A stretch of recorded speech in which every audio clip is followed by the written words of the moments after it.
아침에 시작을 알리는 글로벌 주식 라이브 월스트리트 모닝 브리핑. 5월 26일 목요일 순서 시작하겠습니다. 네, 안녕하세요. 여도은입니다. 안녕하십니까. 장우성입니다. 네, 장우석 그리고 엔비디아.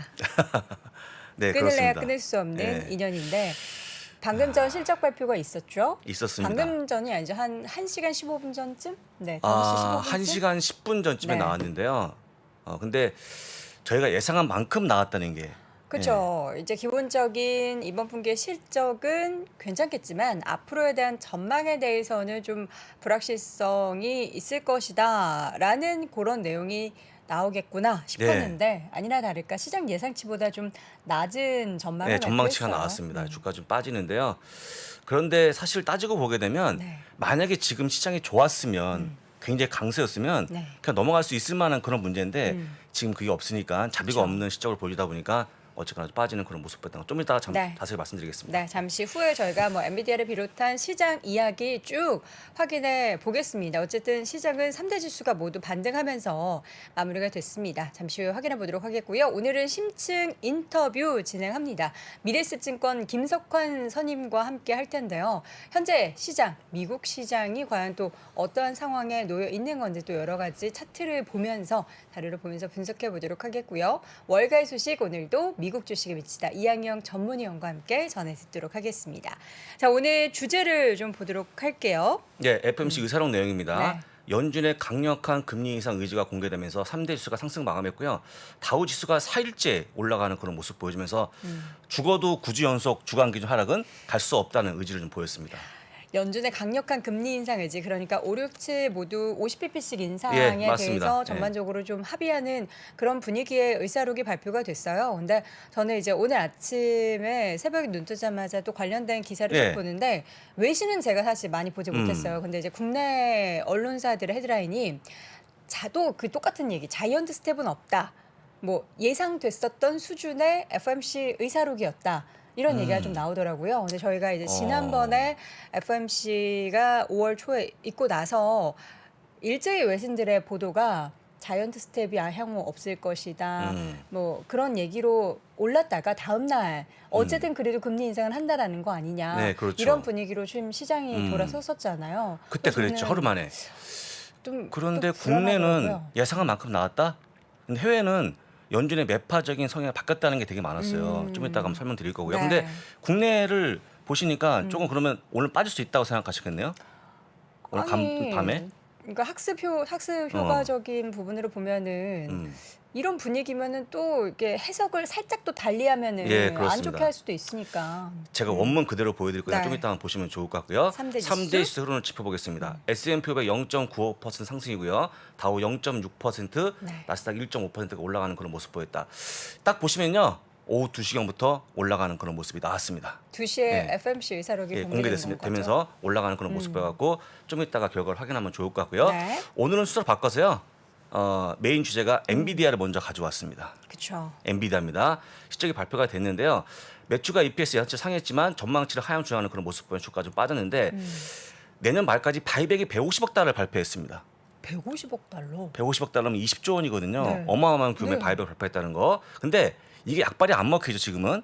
좀 약간 아쉬운 그런 모습인데 네. 또 한 가지 암 인수 불발로 13.5억 달러 손해를 봤다고 얘기하면서 0.52달러의 감소 효과를 갖고 왔다 얘기했기 때문에 만약에 암에 대한 인수가 없었으면은 실적이 잘 나오지 않았을까 생각되는 것도 보여드리고 한번 구체적으로 실적을 확인해 보겠습니다. 네. 자, 여러분 같이 보시면서 어떤 실적인지 보시면 좋을 것 같아요. 매출이 2억 달러 더 나왔습니다. 83억 달러가 찍혔고요. EPS 역시 1.29 예상했는데 1.36 나왔고요.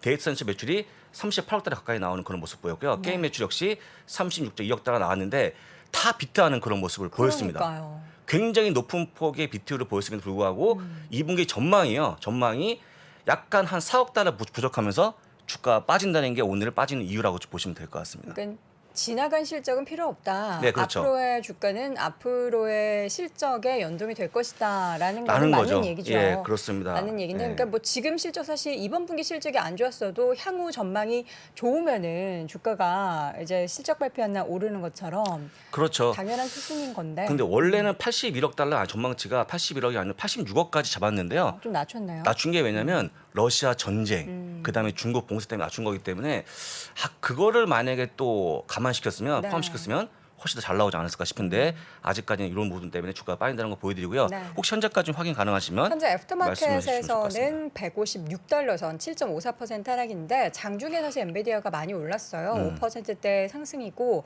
요거 이제 더하기 빼기하면 약 2.5% 하락인데 사실 저는 이렇게 나오면은 그동안 우리가 뭐 타깃이나 스냅 봤을 때 물론 그들 기업이 훨씬 더 시총이 작고 하지만 주가가 두 자릿수 하락이 나타나지 않을까라는 그런 좀 우려감이 있었는데 생각보다는 상승 하락폭이 이렇게 깊진 않습니다.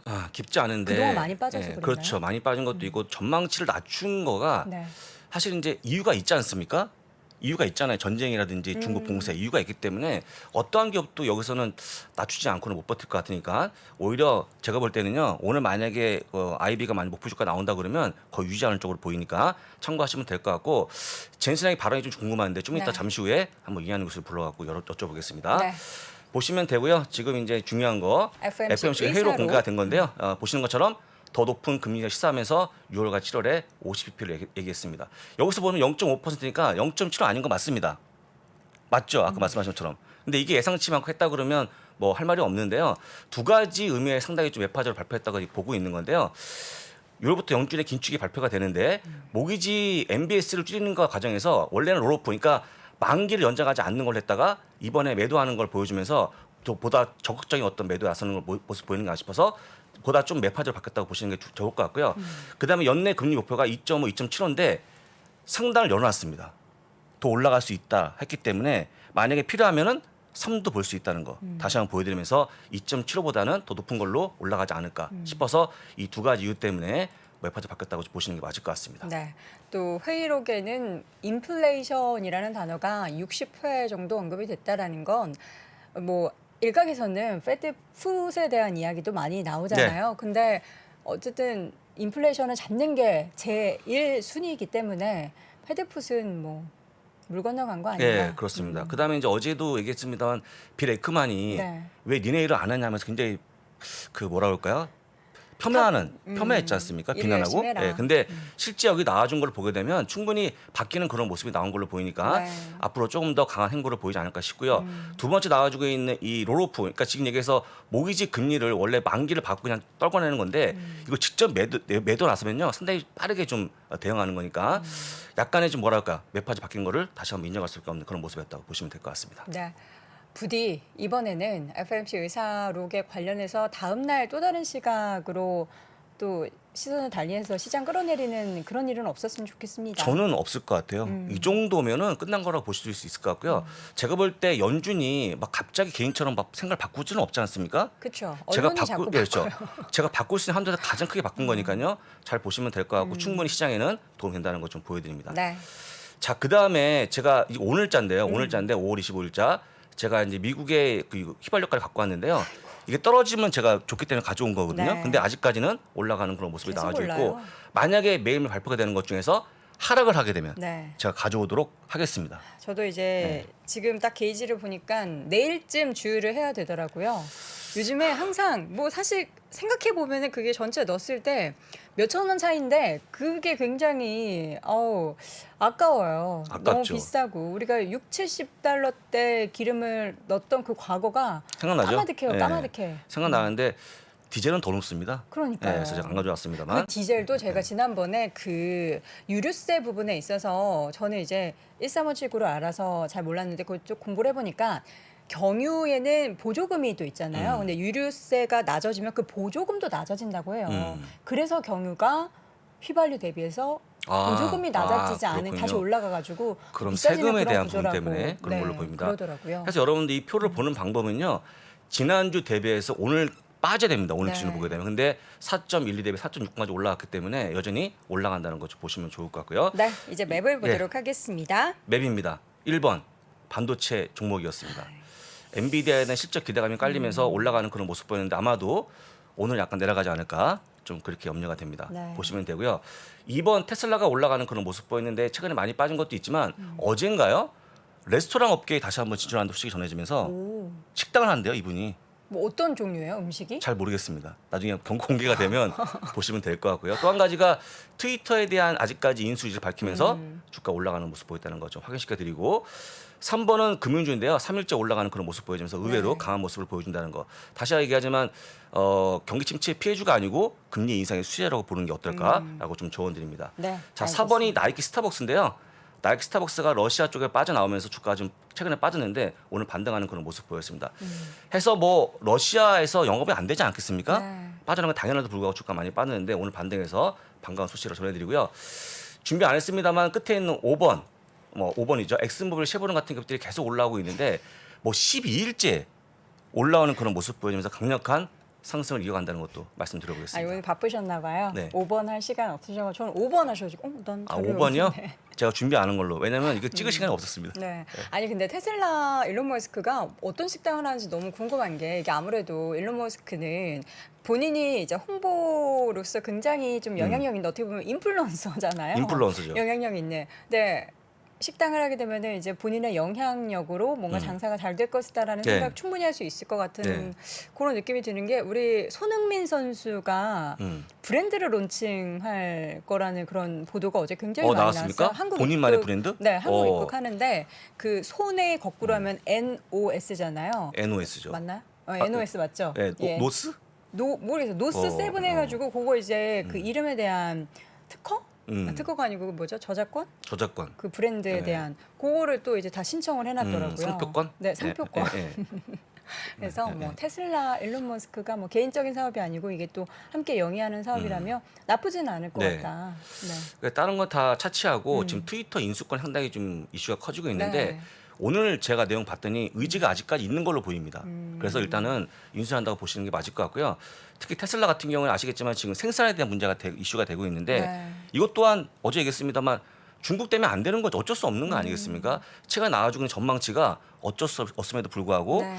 시장에 좀 영향을 미치는 게 안타까운 마음에 말씀드렸습니다. 네, 현재 또 트위터의 주가는 장중에도 4% 가까이 올랐고요. 애프터마켓에서도 6% 급등 넘게 중입니다. 예, 상승세 보이고 네. 있습니다. 자, 이렇게 해서 전반적인 뉴욕 시장 분위기 점검해 봤고요. 잠시 후에는 미래에셋증권 김석환 선임연구위원과 함께 돌아오겠습니다. 임자, 타이밍이 생명인 거 알지? 응? 지금 퍼뜩 매수하자고. 벌써? 물량 없으면 어쩔겨. 시방 옆집 세댁은 이미 부모님 거에 시댁 은사는 것까지 샀다잖아. 다들 가정의 달 선물 산다고 100년 화평만 검색하고 있단께. 쫄깃쫄깃 파발 찹쌀떡이랑 고순 파발 흑임자 2개 다 사두자고. 퍼뜩 100년 화평 검색부터요. 떡상하는 그날까지 100년화편 홈페이지에서 가정의 달 5월 혜택을 확인하세요.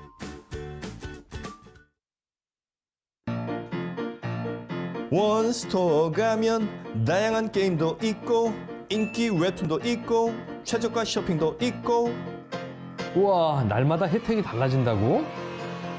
원스토어 가면 통신사 할인도 있고 쿠폰 할인도 있고 첫결제 혜택도 있고 앱스토어 수수료도 저렴하네. 야, 너무 좋은데? 같은 앱도 원스토어에서 받으면 다르니까 플레이 전에 원의 원스토어. 이미 내 폰에 있다고? 네, 저는 네, 이 광고를요. 네. 예전에 라디오에서 들었던 적이 있었거든요. 이게 라디오 차에서. 나갑니까? 그러니까 요 광고. 근데 이게 정프로님 목소리인 것 같았는데 진짜 맞네요. 맞습니다. 정프로님 목소리입니다. 몰랐어요. 몰랐습니까? 네, 약간 비슷한 분의 뭔가 성우의 목소리인 줄 알았는데 정프로님 네. 맞았네요. 저희 네. 예상이었는데 네, 맞았습니다. 예, 원스토어 광고까지 네. 들을 것 같고요. 100년 앞편 네. 얘기 나오니까 또 꼬르륵 하시죠. 예, 그렇습니다. 배고픕니다. 예, 예. 떡을 얼른 주문해서 먹어야겠습니다. 네. 참 맛있는데 운조 커피와 함께. 자, 여러분 월스트리트 모닝 브리핑 이번에는 미래에셋증권 김석환 선임연구위원 모셨습니다. 어서 오세요. 어서 오십시오. 안녕하십니까? 네, 자 피로는 조금 풀리셨는지 피로요? 모르겠어요. 아, 늘 피로야 뭐 피곤하셨는데 항상 오늘은 조금 달고 살죠. 네, 아니 어깨 양쪽에 두 명씩. 뭐 그렇기도 하고 요즘에 워낙 시장의 변동성이 네. 크기도 하고 뭐 요즘뿐만 아니라 올해 연초 이후부터 계속 그런 모습을 좀 네, 보이고 맞아요. 있고 그런 상황이어서 어떻게 하면 좀 위안이 되는 얘기들을 좀 할 수 있을까라고 해서 제가 그동안 좀 했던 부분들 그리고 최근에 업데이트된 부분들을 좀 모아가지고 네. 약간은 그나마 네, 긍정적인 좋은 부분들을 얘기요? 네, 한번 아, 해보지 조심스럽게 않을까. 얘기하시는 거예요. 이게 이 상황에서 네. 막 세게 질리면 네, 또 철퇴를 받을 수 있기 때문에. 근데 이제 정말 뭐 한번 보시죠. 네. 보시고 한번 네. 여러분들께 직접 판단을 해보시는 그럼요. 게 가장 중요하지 않을까 생각이 네. 됩니다. 뭐부터 볼까요? 뭐 일단 아무래도 시장에 대한 흐름을 봐야 될 거니까 저는 이 숫자를 좀 이해하시면 좋지 않을까 생각이 되는데 S&P 500 기준으로 한 3,500선입니다. 네. 그러면 더 떨어질 것 같은데? 라고 하는 거잖아요. 그쵸. 근데 일단 시장은 어느 정도 좀 경계에 서 있는 것 같아요. 그러니까 지금 보시면 이제 저희가 이 빅스 지수라고 하는 것과 이게 좀 그래프가 복잡하지만 뭐 직관적으로 보시면 될 것 같아요. 빅스 지수라고 하는 것과 S&P 500을 한번 비교를 해 보시면 이게 빅스 지수가 이렇게 급등했던 시점들이 실제로는 시장에는 뭔가 변곡점이 되는 순간들이 많이 있었어요. 그렇죠? 시장에 되게 크리티컬한 이벤트가 발생했다라든지 네, 그런 상황들인 건데 이게 그 빅스 지수 장기 평균이 대략 한 20 정도입니다. 그러니까 지금은 거의 한 28, 29 정도 되잖아요. 그럼 평균 위에서 지금 있다라고 보시면 될 것 같은데 이걸 대비했을 때 평균 대비 한 2배의 표준 편차라고 하면 이 상단에 있는 줄이거든요. 이 수준을 항상 이제 넘어가는 시점에서 시장의 반등의 기회가 발생했었다라고 하는 거예요. 물론 이게 장기적인 역시 뭐 통계적인 내용이긴 하지만 그러면 지금 상황은 어떠냐? 약간 좀 경계예요. 그 경계라고 하는 말이 무슨 말이냐면 약세장이 진입한 건 맞습니다. 그런데 시장에 어떠한 크리티컬한 이벤트가 아직은 발생하지 않았다. 라는 거거든요. 그렇죠. 네. 그렇죠. 그래서 그 경계에 좀 서 있는 상황인 것 같다라고 생각이 돼요. 그러면 그 경계에 서 있는데 이 경계를 뭐 완화시켜 주거나 또는 경계를 벗어나거나 하는 그런 이벤트들이 발생할 수도 있잖아요. 그래서 투자자분들이 그 부분들을 좀 봤으면 좋을 것 같고 그러면 완화시켜 줄 수 있는 이벤트는 뭐냐라고 하면 일단은 뭐 계속 말씀드린 거지만 지금 미국의 인플레이션이 정점을 찍고 좀 가파르게 꺾이는 모습이 좀 나타나야 된다라고 하는 네. 거고 이거는 제가 한 2주 전에도 한번 보여드렸던 것처럼 결국에는 여러 부분에서 그러니까 미국의 소비자 물가가 꺾이는 모습들이 나타날 것으로 기대가 되는데 아직 좀 시차가 좀 발생하는 부분들이 있다라고 하는 거고 네. 그것과 가장 잘 비교했을 때 이제 중국의 생산자 물가 이런 부분도 좀 비교해서 보시면 좋을 것 같고 또 하나는 연준의 어느 정도의 좀 완화적인 부분들이에요. 근데 이런 부분들이 이번 주에 좀 나타나고 있는 것 같습니다.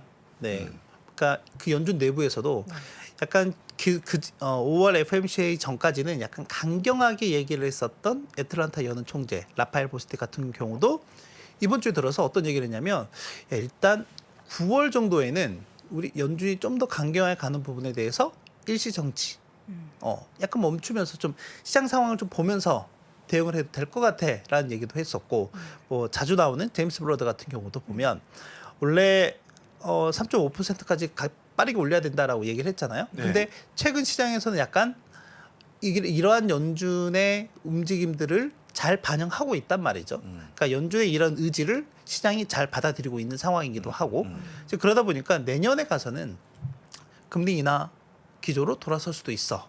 라는 이제 이런 약간 완화적인 얘기들이 좀 나오고 있고 이러다 보니까 연준 내에서도 아마 악유가 좀 커져가는 모습들이 나타나고 있지 않나 생각이 돼요. 그래서 S&P 500 기준으로 3,500선이 갖는 의미가 뭐냐면 일단은 첫 번째는 기술적으로는 여기 보시다시피 200주 이동 평균선이 위치한 자리이고 실제 이 자리는 이 미국 금융위기 이후, 그러니까 2009년 이후에 한 번도 깨졌던 적이 없었다. 물론 팬데믹 상황에서 일시적으로 이탈한 적이 있긴 했었지만은 곧바로 회복한 모습을 보였다. 그래서 상당한 신뢰도가 있는 구간이다라고 하는 거고 또 하나는 대다수의 시장 참여자들이 그렇게 또 생각을 하고 있는 것 같아요. 보시면 아까 그 연준의 완화적인 그런 기대감 그게 흔히들 시장에서는 속칭 페드 풋으로 얘기를 많이 하거든요. 그랬을 때 뱅크 오브 아메리카에서 설문조사를 했어요. 패드 풋에 대한 기대가 어느 정도 수준이면 될 것 같냐라고 했을 때 대략 한 3,500선 정도가 상당수의 참여자들이 생각을 하고 있는 부분이다라고 좀 보시면 될 것 같고요. 네. 나올 것이. 근데 나올 수 있는 상황인가요? 그러면은 인플레이션 잡는 그 연준의 큰 역할을 뭐 이렇게 중단하거나 놔야 되는 건지 지금 그래서 상황에서. 일단 전제는 상반기에는 세게 할 수밖에 없어요. 네. 계속 말씀드렸던 것처럼. 그래서 6월, 7월은 50bp 인상 할 수도 있고 혹시나 만약에 이게 지금 4월 소비자 물가 상승률이 약간 둔화되는 모습이 나오긴 했는데 이게 뭐 5월이라든지 6월에 이렇게 올라가는 모습이 나오면 저는 75bp도 할 수도 있다라고 생각이 돼요. 0.75%를요? 네, 할 수도 있다. 그럴 가능성을 아예 배제할 수는 없다라고 좀 생각이 되고 그렇다라고 하면 지금 보시다시피 5월 FOMC 회의 전후로 보면 이제 국채금리 동향을 계속 팔로우를 해보시면 FOMC 회의 전까지는 거의 3.2% 수준까지도 가기도 했었단 말이죠. 미국 10년물 국채금리가. 그런데 그 이후에는 이제 경기 둔화라든지 침체에 대한 그런 기대감들이 반영이 되면서 네. 계속 빠지고 있는 모습들이 좀 나타나고 있는 상황이에요. 그 말인즉슨 그 전까지는 채권에 대해서 계속 셀링, 그러니까 매도가 나오다가 이제 그 이후부터는 채권에 대한 수요가 그나마 좀 유입이 되고 있는 모습들이 나타나고 있다라고 하는 거거든요.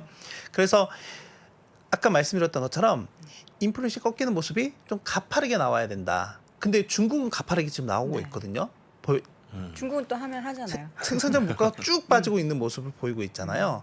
그걸 따라가야 돼요. 네. 그 흐름을 따라가야 되는 모습이 나와야 된다라고 하는 거고 또 하나는 뭐 얘기해 주셨던 것처럼 그렇게 할 수 있을까라고 하는 부분에서 보면 미국은 계속 말씀드리지만 소비자 주도의 경제이잖아요. 소비자가 돈 안 쓰면 미국 경제가 돌아가지 않고 미국 경제가 돌아가지 않는다는 말은 글로벌 경기가 돌아가지 않는다는 의미이거든요. 그런 면에서 봤을 때 이 부분, 이 소비자의 씀씀이라든지 이런 부분들이 크게 위축이 되면 연준도 심각하게 고민을 할 수밖에 없어요. 결국엔 그게 기업의 이익과 경제 성장과 또 하나 고용과 또 연관이 되어 있는 부분들이기 때문에 그렇다라고 보시면 될 것 같고 계속해서 말씀을 드리면 또 하나는 이제 지난주에 이제 블룸버그에서 이제 시장 참여자들 뭐 저희 같은 사람들한테 대상으로 해서 물론 저도 참여하긴 했지만 대상으로 해서 설문조사를 한 것들이 있습니다. 그랬을 때 시장 참여자가 생각하는 저점 수준이 어느 정도가 되면 좋을까라고 했을 때 대략적으로는 한 3,400에서 3,600선 S&P 500 기준으로 이게 이제 중간값이 한 3,500선이 되기 때문에 여기에 대해서 시장 참여자들이 좀 생각하는 기술적 지지로 많이 좀 생각하고 있는 부분인 것 같다라고 보시면 될 것 같아요. 김 의원님은 몇으로 하셨어요? 저요? 저도 3,500을 3,500 얘기했습니다. 네. 왜냐하면 이 부분은 제가 계속 말씀드렸던 이제 결국에는 200주 이동 평균선이라든지 뭐 지금은 가격이라든지 밸류에이션 가지고 프라이싱을 할 수가 없어요. 밸류에이션 지금 여전히 낮아 있는 상황인 건 알잖아요. 그래서 제가 밸류에이션은 오늘 안 가져왔거든요. 네, 아무튼 그렇게 보시면 될 것 같습니다. 정말 뭐 페드풋이 시장이 엄청나게 기대하는데 그러려면 일단 지수가 지금 3,900선 위에서 그쵸. 3,500까지 내려가야 대략 한 된다는 10에서 11%. 그러니까 말씀드렸잖아요. 네. 경계에 있다고. 네. 네. 그래서 지금 시점에서 뭐 적극적으로 저점 매수, 또 바이더 딥에 대한 대응을 하시는 것보다는 지금은 좀 더 지켜봐야 될 필요가 있을 것 같아요. 네.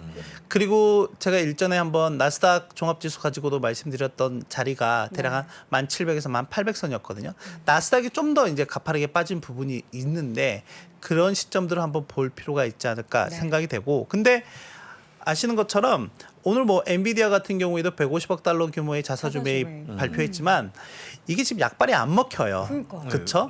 네, 먹힐 수가 없죠. 지금 뭐 저희가 이제 바다 위에 떠 있는 선박이라고 보면 시장이 선박이라고 하면 이 바다 전체가 지금 태풍 때문에 흔들리고 있는 상황인데 여기서 뭐 제 아무리 노력을 한다고 해도 물론 침몰하지 않기 위한 노력들은 하는 거죠. 네, 이제 그런 거에 대한 노력은 지금 빛을 발한다기보다는 추후에 좀 이 태풍이 잠잠해지는 과정 속에서 네, 빛을 발할 가능성이 높다라고 생각이 되고 저는 이런 부분들은 상당히 좀 긍정적이다라고 생각이 되고요. 며칠 전에 어떤 기자분이 또 전화를 해가지고 삼성전자가 뭐 450조 원, 뭐 현대차가 60조 원, 하나가 뭐 10몇 조 원 이런 투자안들을 발표했는데 왜 주가에 반영이 되지 않죠? 이렇게 질문하시는 거예요. 당연한 거 아니냐. 방금 말씀드렸던 내용을 또 그대로 말씀드렸거든요. 결국엔 그런 기업들의 적극적인 투자는 당장을 보고 보는 것보다는 미래 먹거리를 보고 투자하는 거니까 거기에 대한 가치나 반영들은 당장 하기에는 좀 무리가 있다. 그리고 지금 당장은 이제 매크로적인 측면에서 좀 더 영향을 받고 있는 상황이니까라고 이제 말씀을 드렸죠. 그리고 제가 이제 지난주에 와서 워렌 버핏 얘기도 하긴 했지만 워렌 버핏 외에 S&P 500 내에 상장되어 있는 기업들도 상당히 적극적인 주주 환원 정책 또는 뭐 어떻게 보면 최근 주가 하락에 따라서 기업 가치 방어를 위해서 노력을 하고 있는데 그게 가장 대표적인 게 자사주 매입이라든지 배당금 확대 정책이라고 보시면 될 것 같고 지금 보시면은 이게 이제 연도별 그리고 분기별인데 지금 1분기 기준으로 보면 대략 한 2,700억 달러 정도의 자사주 매입을 단행을 했다라고 보시면 되겠고 이제 이 중에 이제 애플 같은 경우가 뭐 230억 달러 정도 자사주 매입을 했던 부분들이 있죠. 그리고 또 하나는 이거를 이제 분기별로 끝낸 게 아니라 최근 3월 말 기준으로 해서 최근 12개월 동안 자사주 매입이 얼마만큼 이루어졌느냐라고 본다면 지난해 3월부터 올 3월까지 지난해 4월부터 올 3월까지 보면 직전 대비 거의 100% 가까이, 그러니까 배 가까이 늘은 거예요. 그러니까 기업들이 상당히 적극적. 그리고 대부분은 이제 올 1분기에 지난해 4분기부터 올 1분기에 단행이 됐다라고 본다라고 하면 저는 뭐 이런 부분들은 상당히 미국 기업들 입장에서 또는 이제 미국 기업에 투자하는 투자자들 입장에서는 그나마 좀 긍정적이지 않나. 왜냐하면 이게 지금 뭐 뒤에서 바로 말씀드리긴 바로 보시죠. 말씀드리려고 하는 게 뭐냐면 지금 이게 지금 ROE거든요. 네. 우리나라 코스피 200 기준으로 ROE가 10%예요. 올해 추정치가 그나마 원래 이제 거의 한 8, 9%대 있다가 이게 10%로 올라오는 부분들인데 S&P 500은 23%입니다.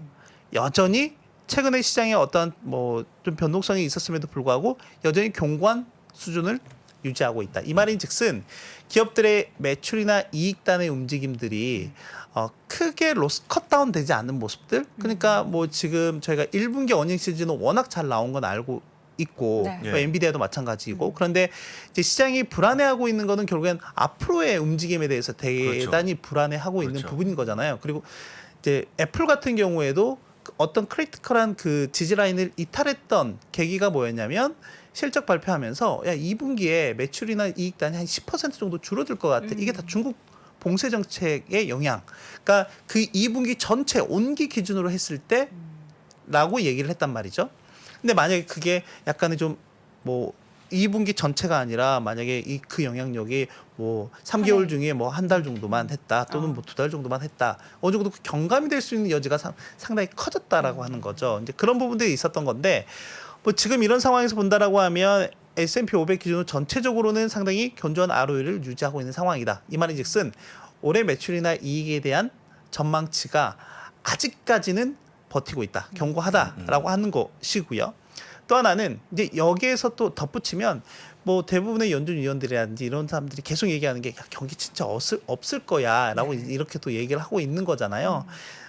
이제 그 시장에서도 그렇게 받아들이지 않고 있는 부분들이 크지만 이제 반면에 빵플러스 같은 우리가 이제 많이 갖고 있고 투자하고 있는 빅테크 성장 플랫폼 관련한 기업들을 보면 팍 꺾인 것처럼 보이잖아요. 이게 50%대에서 36%로 내려온 거거든요. 네, 솔직히 저는 이 시점이 뭐 비정상적이었다라고 보여지고 이 이유는 이제 팬데믹 영향이 가장 크다라고 볼 수 있겠죠. 아무래도 네, 이제 그런 부분들이다라고 보시면 되고 이렇게 둔화가 됐음에도 불구하고 ROE가 36%이다라고 하는 거예요. 엄청나네요.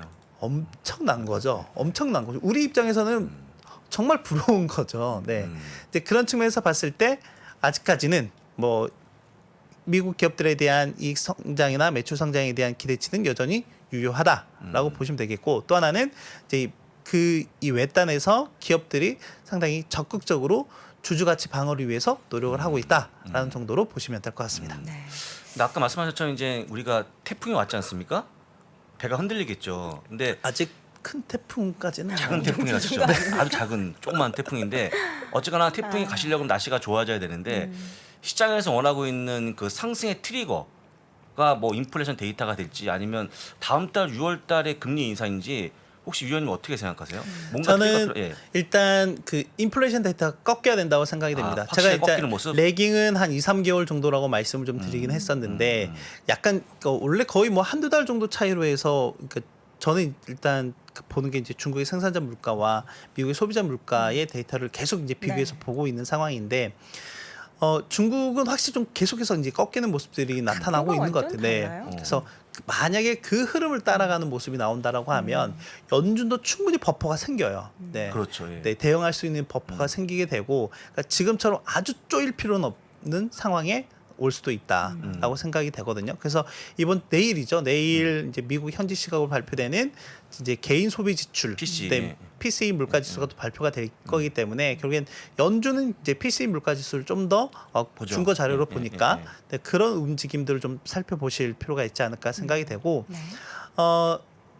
최근에 그 전체적으로 좀 지표들이 약간 좀 부진하게 나오는 것들이 나오고 있어요. 네. 뭐 지난밤에는 내구재 주문 같은 경우도 네. 전월 대비 감소하는 모습이 좀 나타나고 있고, 그러니까 예상치를 좀 하회하는 모습이 좀 나타났었고, 또 하나는 이번 그저께 발표가 됐던 신규 주택 판매 같은 네. 경우도 보면 급감을 했더라고요. 네, 급감을 원래 시장 예상 한 75만 건이었는데 이게 59만 건. 정도밖에 발표가 안 되다 보니까 이제 이런 부분들이 실제로는 이제 금리 인상의 효과들이 나타나고 있는 부분들이거든요. 그래서 이런 부분들까지도 이제 같이 좀 체크할 필요가 있다라고 네. 생각이 됩니다. 네. 지금 상황에서 이제 미국의 뭔가 소비단도 그렇고 우리가 계속 지금 눈여겨보고 있는 인플레이션 꺾이는 게 숫자가 뭐 앞자리가 뭘로 바뀌어야지 이걸 꺾였다라고 시장 인식을 하게 될지 연준이 이 정도면은 됐다 이렇게 생각하게 될지는 과거에랑 지금 숫자를 비교했을 때는 너무나 그렇죠. 너무 차이가 크죠. 차이가 네. 커서 이걸 얼마나 또 줄여야 되나라는 그런 생각이 좀 많이 들어요. 평균값 정도면 되나요? 그러니까 지금 원래 이제 연준은 네. 2%를 타겟팅을 하고 있는 거잖아요. 네. 그러니까 PCE 기준으로 보면, 그러니까 네. 저희가 이제 보통 물가 같은 경우가 소비자 물가가 있고 개인 소비 지출로 보는 네, 물가가 있기는 한데. 네. 결국에 이제 연준이 보는 거는 이제 개인 소비 지출 기반의 이제 물가 지수이기 때문에 그게 지금 한 4.89 정도 수준이거든요. 근데 그 만약에 이제 그게 쭉쭉쭉 떨어져서 어느 정도 범위, 그러니까 지금 뭐 국채 금리가 반영이 되는 가격대인 뭐 3% 후반 정도까지만이라도 내려온다라고 하면 충분히 방금 말씀드린 뭐 연준이 취할 수 있는 액션이나 버퍼는 상당히 좀 많아진다라고 좀 생각을 해볼 수 있는 거죠. 네. 알겠습니다. 이야기 나누다 보니까 네. 벌써 시간이 엄청 많이 갔는데 마지막으로 네. 우리 포인트를 좀 몇 가지만 짚어보고 갈게요. 뭐 지금 자료 남아 있는 것들 중에 저는 제일 마음 아픈 게 펀드 매니저들의 현금 보유가 최고 수준인데 우리 개인 네. 투자들은 이렇지 않거든요. 아, 그렇죠. 개인 투자자는 이제 총을 반대이긴 얻거든요. 하죠. 그래서 네. 그러니까 지금 이제 뒤에서 보여드릴 거는 더 이상 나빠질 룸이 없는 것들, 그러니까 지표들인 거거든요. 그러니까 더 이상 나빠질 게 없기 때문에 이제는 네. 좋아질 일만 남아 있다라고 역으로 생각을 본다면 제발. 라고 생각이 되는데 좀 이건 빠르게 보여드리고 뒤에서 이제 제가 말씀드리고 싶은 게 있어가지고 하나는 이제 소비자 심리 지수예요. 뭐 이건 계속 말씀드렸던 것처럼 이게 전년 동월 대비로 보면 이건 지금 통계 집계 이후에 거의 역대 최저 수준까지 내려와 있는 상황이다라고 보시면 될 것 같고 두 번째는 개인 투자자 심리인데 이것도 역시 뭐 2009년 이후에 가장 낮은 수준에 와 있는 상황이죠. 그러니까 뭐 최근 한 2주 들어서 점진적으로 개선이 되는 모습이 나오고 있긴 하지만 여전히 낮은 수준이다라고 하는 것이고요. 또 하나는 방금 얘기해 주셨던 것처럼 글로벌 펀드 매니저들의 현금 비중, 특히 테크 비중이 상당히 낮아 역대 최저 수준이거든요. 이게 지금 2001년 9.11 테러 이후에 최고 수준이에요. 이 말인즉슨 여건만 괜찮아지면 바로 쏜다.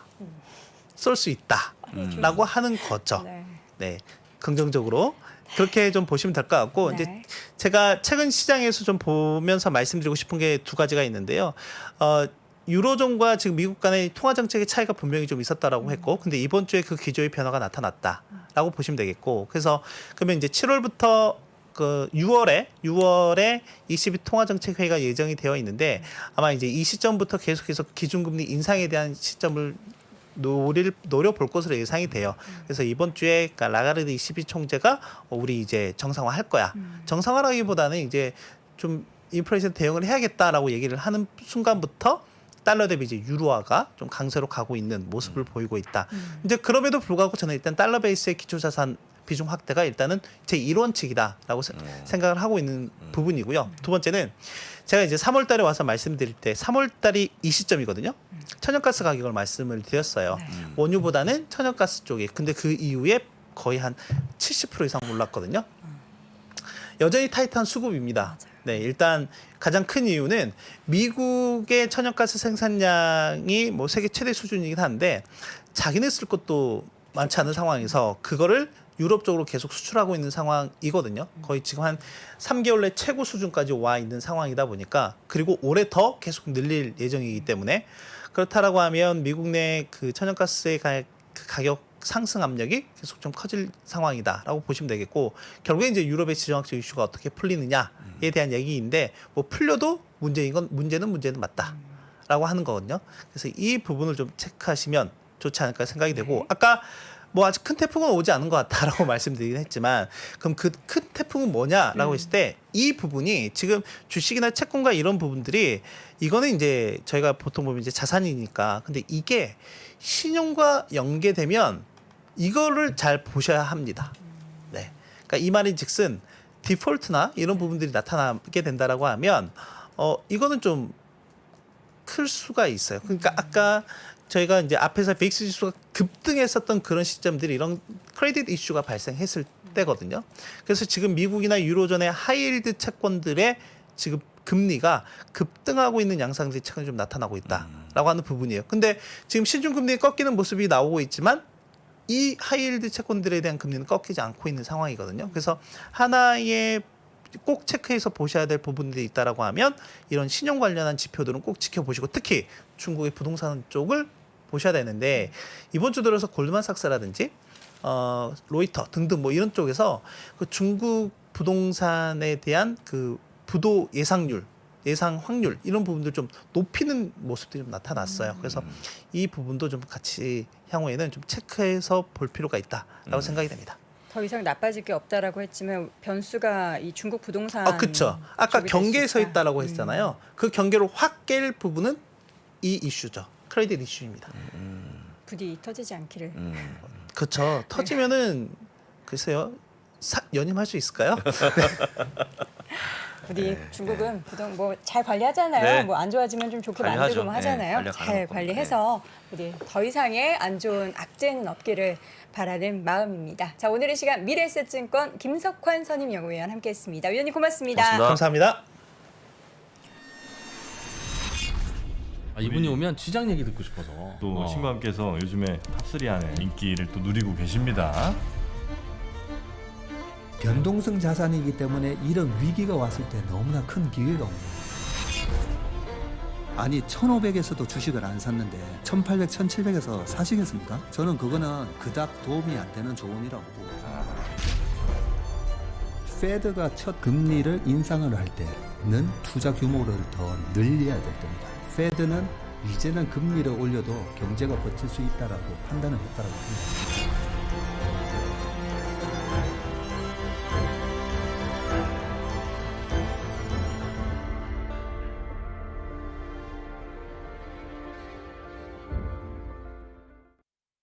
네, 월스트리트 모닝 브리핑 함께 하고 있습니다. 저희 그 3프로 TV의 그 방송이 네. 뭐 유튜브뿐만 아니라 다양한 곳으로 송출이 되고 있잖아요. 그렇죠. 네. 3프로 TV 네. 앱에서도 나오고 팟빵도 나오고 네이버 네이버에도 딱 그 있습니다. 앱 들어가면은 맨 앞에. 네. 근데 저는 몰랐는데 우연히 보니까 저희 얼굴이 이렇게 딱 나오더라고요.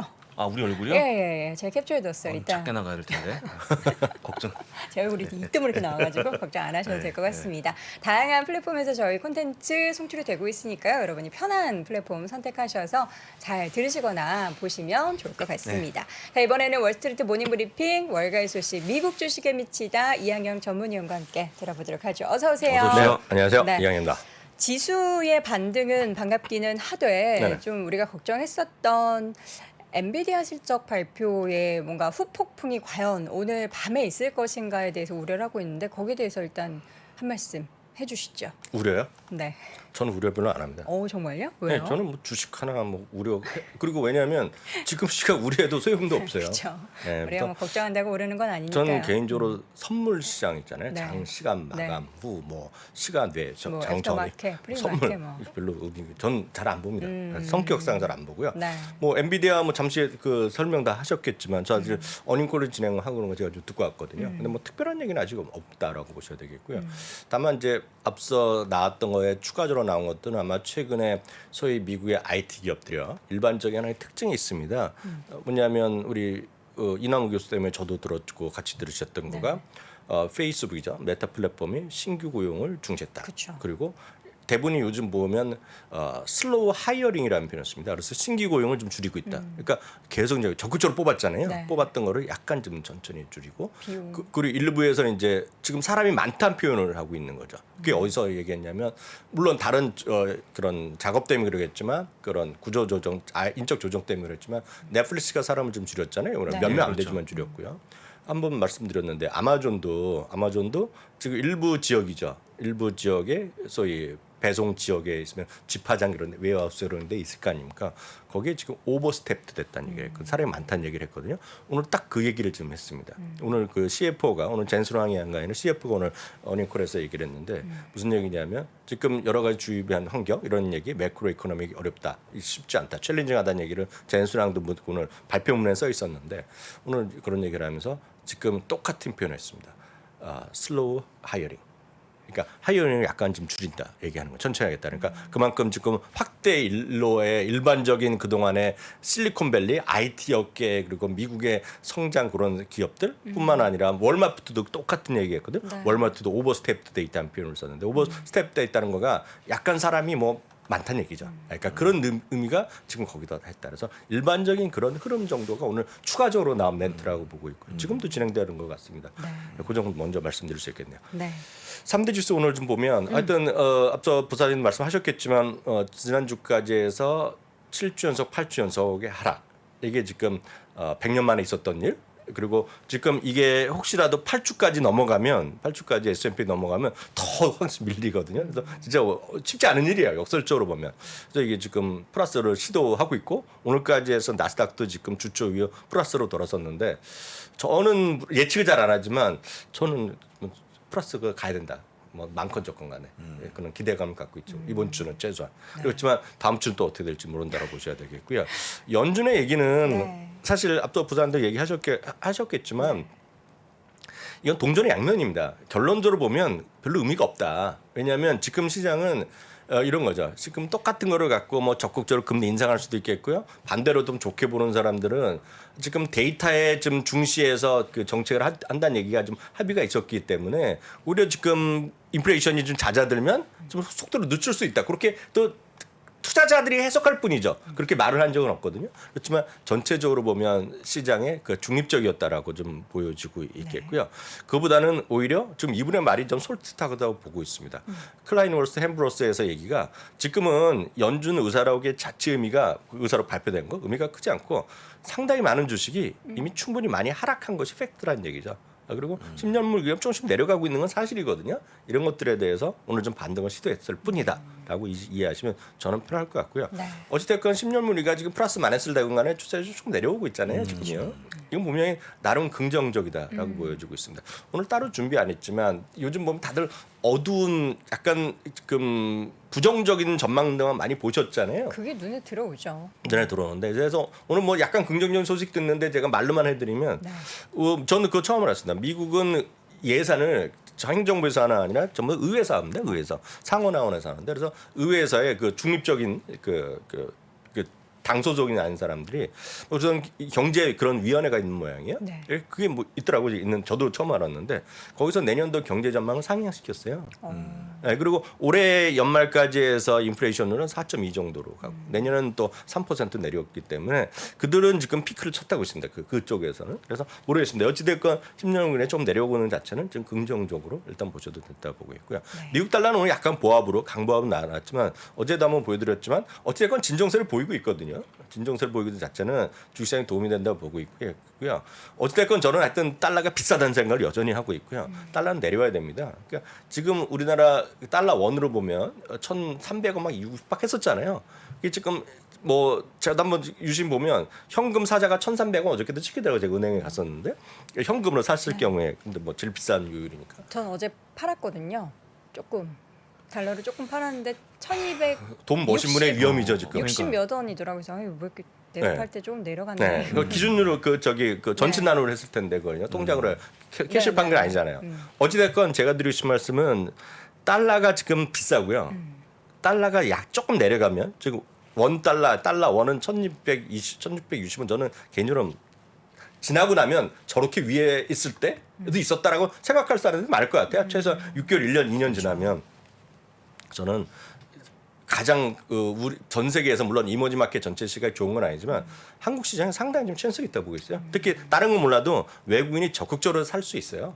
순간적으로. 그래서 한국 주식 갖고 계신 분 약간 아침 시간에 한국 주식 말씀드린 그렇지만 한국 주식의 외국인의 수급 잘 보셔야 돼요. 순간적으로 확 들어옵니다. 이런 것. 이런 제가 하도 오랫동안 있어봐서 알거든요. 그래서 그렇게 좀 느낌 보시면 되겠고요. 오늘 보시면 이제 유통업체들 몇 개 보여드리면 노드스트롬은 이제 미국에 계신 분 많으시지만 지금 방송 보시는 분 중에서도 15% 정도는 제가 해외에 계신 거로 알고 있는데 이 시간에도요. 그 노드스트롬은 거의 미국에서 거의 유일하게 남은 그나마 이제 백화점 라인이라고 보셔야 돼요. 백화점이 많이 있지만 나름 이제 여도 앵커가 가서 살 만한 물건들이 있는. 뭐 어떤 게 있죠? 저 찾아볼게요. 약간 브랜드들이 있죠. 여기에 보면 브랜드들이 다 있는 거가 되겠고 다른 지금 중저가에는 그런 라인들이 브랜드가 안 들어가 있죠. 어찌됐건 그런 거가 지금 긍정적 실적을 발표한 것 자체는 도움이 됐죠. 그러다 보니 베스트바이도 그렇고요. 하나 더 보여드리면 인투이트인데요. 인투이트는 이제 한국에 계신 분들은 일부 기업체 외놓고는 쓸 일이 없어요. 인투이트는 이제 터보텍스란 브랜드를 갖고 있습니다. 터보텍스는 쉽게 얘기해서 우리나라는 요즘 이제 종합소득세나 뭐 금융종합과세 이런 거 해당되신 분 양도소득세 내는 시기잖아요. 얼른 해야 예, 하셔요. 보통 분들은 이제 월급 받으시는 분들은 이제 연말 정산으로 끝내는데 미국은 그런 개념이 없거든요. 본인들이 다 하거든요. 굉장히 필요하다면서요? 우리나라도 홈택스에 가면 직접 하실 수 있죠. 네네. 근데 여기도 미국도 혼자 하실 수 있어요. 너무 힘들다고. 힘들 수도 있고 항상 그러죠. 우리를 통해야지 세금 혜택을 많이 본다. 세이브한다는 얘기를 많이 하죠. 이런 한 두 군데 있는데 그중에 제일 큰 회사입니다. 그런데 이게 주가가 흘러내렸어요. 엄청 내렸는데 저는 약간 개인적으로 보면 이해가 잘 안 됩니다. 다른 건 몰라도 이런 거는 누구나 더 써야 되는 회사거든요, 지금은. 그렇죠. 그래서 많이 떨어다 했는데 어찌됐건 오늘 실적은 좋게 나오면서 오늘 8%나 올라갔어요. 하여튼 주가는 제가 봤을 때는 좀 약간 많이 떨어졌다는 개인적인 생각을 갖고 있습니다. 다이아몬드 베이거는 이미 거의 사상 최고가 수준 왔다 갔다 하는데 바클레이즈에서 중금에서는 매수를 올렸고요. 엔비디아는 다 말씀하셨기 때문에 넘어가겠지만 결국은 오늘 이제 150억 달러 지금 1분기에 현재 진행되는 거가 20억 달러 정도 샀습니다. 지금요. 그렇지만 내년까지 증액을 하면서 150억 달러 자사지 매입을 발표한 거가 나름 있는데 아까 부사님들이 얘기하셨겠지만 물론 시장에 좀 반영이 안 되고 있죠. 지나고 나면 이렇게 반영될 거란 얘기죠. 그리고 시간의 주가는 좀 하락하는 모습. 다만 이제 시장 자체에 대해서 긍정적인데 다만 여기서 오늘의 포인트 중에서 딱 지금 진행되는 구간에서의 매출이 부족하게 나왔잖아요. 여기 딱 보시면 여기 제가 불러드릴게요. 85억 달러 전망이었는데 81억 달러 나왔잖아요. 5억 달러 정도가 비잖아요. 비긴 거를 정확하게 적시했습니다. 오늘요. 그게 러시아랑 중국이다. 얘기했다는 거죠. 그 정도 이해하시면 되겠고요. 트위터 같은 경우에는 이제 별로 요즘 특히 머리 아파하시는 분 많으실 텐데요. 여전히 머리 아픈 상황인데요.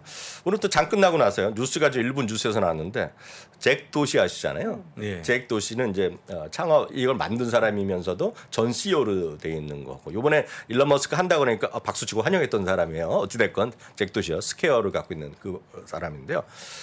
지금 둘이서 엄청 토킹 어바웃을 하고 있다고 합니다. 이들과. 그래서 추가적으로 이제 파이낸스도 하고 자기네가 일론 머스크가 또 돈을 얼마 더 내고 뭐 이런 걸 하고 있는 모양이에요. 그래서 그 정도까지 나왔지만 그럼에도 불구하고 그것만 갖고 다 6~7%가 좀 반등하는 모습을 보인 것이 오늘 그 트위터의 시간에서의 두 종목의 특징이었다라고 이해하시면 되겠습니다. 네, 종목에 대해서 간략하게 짚어봤고요. 지금 시장 상황에 대한 데이터를 몇 가지 가지고 오셨어요. 리먼 사태가 정말 크나큰 금융 시장에 있어서의 영향을 미쳤던 요소 중에 하나인데 지금 그 이후에 최저다. 그럼 말도 안 되는 뭐냐면 이제 수준이라는 그 거죠. 상승과 하락이 있는데 네. 늘 말씀드리지만 미국 주식은 평균적으로 오늘 사면 내일 오를 확률이 한 54에서 55% 정도 됩니다. 그래서 꽤 높아요 미국은요. 근데 이번에는 이걸 트레일링을 현재 오늘부터 지난 100일까지를 더한 거를 그러니까 참 미국 사람들이 대단히 이런 통계를 다 갖고 있다는 거죠. 최근 100일을 트레일링을 봤을 때 43일 올랐습니다 오늘까지. 최근 100일 동안을 보면 이 44일, 42일 수준이 리만 사태 이후 최저라는 거. 그러니까 그만큼 가장 투자 심리가 좋지 않다는 겁니다. 그럼 여기서 리만 사태 때를 하면 이제 많은 분들이 다들 경험을 하셨고 여도랭 같이 경험하신 분도 많으시지만 젊으신 분들 중에서 보면 아직 학생이었고 그래서 경험 안 하신 분 많으시잖아요. 저는 리만 사태 때를 딱 이렇게 얘기합니다. 리만 사태 때요. 우리나라 지금 서울에서 강남으로 쭉 가다 보면 고속버스 타면 오른쪽에 엄청 아파트 큰 거 하나 있지 않습니까? 단지. 반포자이요? 뭐라고 얘기를 안 합니다. 제가 얘기하겠습니다. 거기에 엄청 큰 글씨로 미분양. 맞아요. 미분양 많이 났었죠. 미분양이 엄청 난리 났을 때가 딱 그때입니다. 제가 금액도 얘기 알고 있는데 다들 이제 한 자릿수였나요? 뭐 가격에 따라서는 한 자릿수 뭐 좀 위기였겠죠. 네. 근데 그거 엄청 올랐죠. 그게 리만 사태였습니다. 그러니까 제가 왜 그걸 비교해 드리냐면 그만큼 정도로 투자 심리가 안 좋아져 있다는 것인데요. 이런 그림 우리나라에서는 잘 쓰지 않는데 이것도 보여드리겠습니다. 지금은 S&P 500이요. 12개 예상 실적 기준 PR이 16.6배, 6배, 7배까지 떨어졌는데요. 이걸 또 이동평균을 그립니다.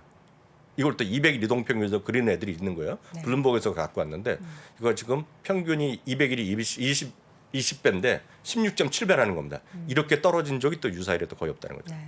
그러니까 그만큼 지금은 주가가 많이 떨어져 있는 건 분명합니다. 그 저평가란 건 분명히 많이 합니다. 나스닥 S&P 500만 보여드리면 그래서 나스닥 100을 보여드리겠습니다. 나스닥 100이 여러분들 제일 좋아하시는 QQQ 있죠. 이거 이제 3배짜리를 걸었다는 거죠. 많은 분들이.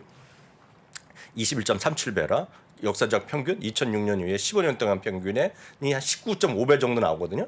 거의 좀 근접해 있다라고 보셔야 되겠고요. 저는 시장에서 그 많은 분들이 공감하실지 모르겠지만 시장의 급등과 너무 많이 올랐다는 거 그리고 너무 많이 떨어졌다는 거를 저는 뭐로 이해하냐면 많은 분들이 공감하실지 모르겠지만 저희 3프로 같은 TV 미국 주식에 미치다 그리고 뭐 제가 일하고 있는 머니터리 방송 한국경제TV 매일경제 이런 거 3대 경제 방송이 있잖아요. 거기서는 늘상 얘기합니다. 주식을. 늘상 뭐 되네 안 되네 얘기하고 뭐 급락이면 큰일 났네 급등이면 좋네 엄청 얘기들 하잖아요. 그건 정상적입니다. 그렇지만 예를 들어 종합 TV 뉴스 종합 종편이라 하죠. 네. 종편에서 얘기하면 약간 과열의 기미가 있나 정도로 얘기합니다. 지상파 종편 뉴스에 나오면 종편까지 나오면 종편 얘기하는 JTBC 뭐 채널 채널 A. A까지 나오면 그 타이틀 뉴스로 좀 나오거나 아니 세 꼭지 다섯 꼭지 안에 나오면 조금 사람들이 몰리나 정도 생각합니다. 근데 저는 진짜 많이 한 거를 거의 탑 3 안에 막 나오면서 크게 큰 꼭지 나올 때 제가 진짜 깜짝 놀랐습니다. 어저께 말씀드리려다가 어저께 또 시장에 그래서 제가 딴 것 때문에 말았는데 혹시 보신 분 계실 것 같아요. 저는 제가 업계에 꽤 오랫동안 있었어요. 네. 여러분들 이해 못하실 정도로 꽤 오랫동안 있었는데 소위 TQQQ 있죠. 그래서 제가 그저께 그 그림을 보여드렸습니다. QQQ.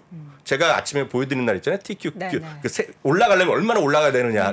그저께 보여드렸잖아요. 마이너스 70 갔을 마이너스 때 70이면 220% 올라야 되고요. 그리고 스냅이 40% 떨어졌잖아요. 네. 오늘 8%가 만등했는데 말도 안 되는 소리입니다. 60%가 올라가야지 본전이 갑니다. 그래서 제가 3배짜리 걱정된다는 말씀드렸잖아요. 그저께요. 저희 방송한다고 물론 그것 때문에 저희나 이런 걸 보고 하진 않았겠지만 그저께요. 종편에 나왔습니까? 그가 MBC 나왔죠. 지상파 MBC예요? 방송 MBC인가 뉴스예요? MBC에서 본 것 같습니다. 혹시 제가 틀릴지 모르겠지만 3배짜리 있죠. 3배짜리. 네. 3배짜리의 위험함. 서학개미에 물려있다. 저는 지금은 너무 많이 떨어졌다고 보고 있습니다. 저 개인적으로. 그런 뉴스를 보면. 그게 마치 2020년 있죠. MBC 맞네요. 맞아요? 서학개미 3배 수익률 줬다가 계좌가 녹아요. 그게 이게 8시 그 저녁 뉴스에 나왔습니다. 뉴스데스크. 그러네요. 제가 마치 어떤 느낌이냐면 2020년 있죠. 2020년에 잠깐 왔다가 떨어질 때 있었어요. 2020년 처음에 반등했다 확 다시 떨어졌을 때 있습니다. 그때 종합 뉴스 채널 있죠. 딱 적죠. YTN에서 일요일 날 저녁 4시에 했던 뉴스가 많은 증권사의 리서치 센터장 1000포인트까지 떨어진다. 그걸 제가 캡처해서 방송도 한 적, 미주미에서 보여드린 적이 있거든요. 이건 아니다. 근데 제가 봤을 때 그런 심리로 봐서는 한마디로 너무 많이 떨어진 것 같습니다. 지금 그러니까 시장이. 이게 저점 시그널이라는 그런 저점 생각을- 시그널은 알지 모르겠지만 네, 많이 저는 떨어져 많이 있다. 떨어진 건 저는 맞다라고 보고 있고요. 네. 요거 한번 보여드릴까요? 네. 여기까지만 오늘 짧게 보게 돼요. 저는 개인적으로 좋아하는 그 어떤 스트레이티스트 그런 사람 몇 명 있어요. 저는 다른 사람들은 싫어하지만 전 마이크 윌스 이런 사람 엄청 좋아합니다. 저는 장 논리를 갖고 있는 사람이거든요. 진짜 논리를 갖고 있고 그런 분인데 이분요 2021년 3월에 그때부터 이분이 빨리 인플레이션 하면서 금리를 잡아야 된다는 얘기인데 이분은 야구를 왜 이렇게 좋아하는지 모르겠지만 야구 얘기 많이 합니다. 보통 때 방송할 때도 미국 증시는 사회에 불과하다고 했습니다. 2020년 3월에. 이거 제가 여러 번 여기 3프로에서도 얘기했고 어디 가나 얘기 많이 했던 겁니다. 이 기사를요. 작년 9월이면요. 주식시장이 50배, 50번, 60번 막 찍을 때입니다. 사상체 효과를 계속하고 잠깐 며칠 하다가 딱 올라가 막 그럴 때입니다. 그때. 작년 골로 돌아가시면 아마 그때 어찌됐건 미국 주식 처음 하시면 많으실 거예요. 네. 그때 그분이 늦었다 얘기하면서 빨리 인플레이션 하면서 잡아야 된다는 얘기하면서 9월에 했던 얘기입니다. 미국 증시 조정 앞두고 지금 8에 와 있다. 뭐 이렇게 빨리 사회에서 8위로 쑥 아 이거 9월이죠, 9월. 아, 이건 그래요? 9월 기사입니다. 9월 기사인데요. 미국 증시 조정 앞두고 8에 와 있다는 얘기예요. 네. 이분이 여전히 그러면서도 주식을 계속 갖고 해야 된다 얘기했던 분인데 제레미 시걸. 오늘 인터뷰했잖아요, 어저께요. 저점 5% 이내 정도다. 오, 얼마 안 남았다 이거죠? 아니, 이분의 말이 맞을지 틀릴지 모릅니다. 그렇죠. 그렇지만 저는 아주 엄청 많이 떨어질 것 같지는 않다고 좀 보고 있고 저는 개인적으로 약세장 들어간다고 보고 있어요 이번에. 들어갈 수밖에 없다라고 좀 보고 있는데 저 개인적으로 보면 이분의 시간이 이겁니다. 1월부터 4월까지 지금 떨어졌잖아요. 그건 인플레이션 때문에 떨어졌다는 겁니다. 인플레이션이 연준이 시작했기 때문에 떨어졌는데 최근의 하락은 이익 성장의 둔화. 실제 맞습니다. 미국의 이익 성장률이 앞으로 12월 예상치가 쭉 내려가고 있는 것도 맞아요 지금요. 이익 조정 비율이 마이너스입니다. 내일 또 보여드리겠습니다. 그렇지만 이익 전망 자체는 여전히 긍정적. 여전히 마이너스가 아니라 플러스라는 얘기 때문에 자기네 시장은 괜찮다. 다만 오늘도 뭐또 얘기했습니다. 금리 더 올려야 된다 빨리. 예, 그러면서 약간의 변동성 여전히 있다는 얘기를 하고 있는데 하여튼 이런 분도 있다라는 거 좀 참고하시면 좋을 것 같습니다. 네. 매체에서 발표되는 여러 가지 보도 내용이 또 시장에는 또 다른 심리의 시그널 중에 네. 하나로 볼 수 있으니까요.